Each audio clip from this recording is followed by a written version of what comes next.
Después implementa con el 3 meses fishing ban que a principio del mes de diciembre del otro año, finalmente ya con este termina mañana fecha 2 de marzo, que quiere decir él puede otra vez kuhinalamar con magatamban.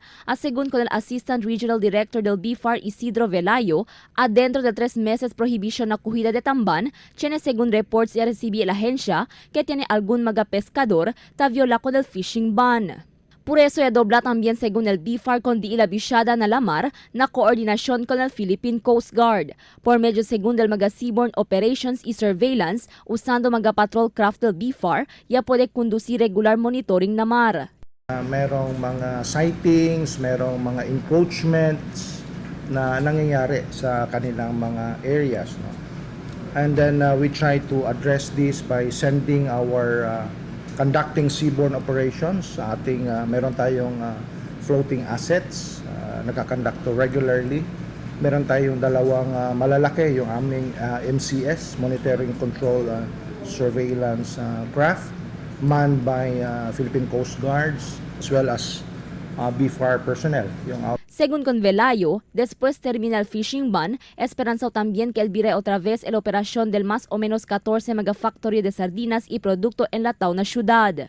Elvire también otra vez el más o menos 30,000 empleado y trabajador na factoría, quien ya sale afectado na 3 meses fishing ban.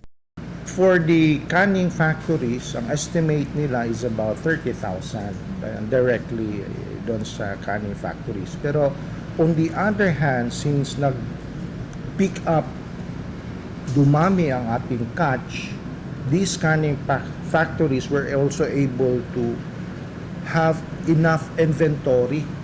Say kung nagkaroon mang ng pahinga for 3 months because of the ban, close season for example, nagkaroon po sila ng enough raw materials to run their plants. Según a BIFAR, el implementación del fishing ban es una manera para dejar engrandar y producir más el población de tamban. Base según el estudio, el mes de diciembre hasta febrero, el tiempo donde mayoría de tamban ta producir y ta queda manada. Science-based studies shows na yung 3 months na to from November to March, ito yung napakaraming buntis na sardines na nakikita natin na it's really good na magkaroon ng close season para makapagpanganak muna sila,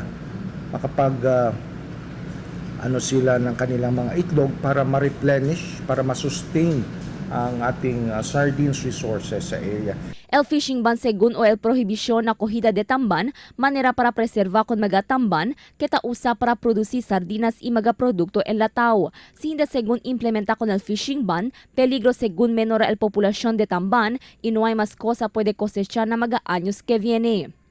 Crisel Almonía, Dateline Zamboanga.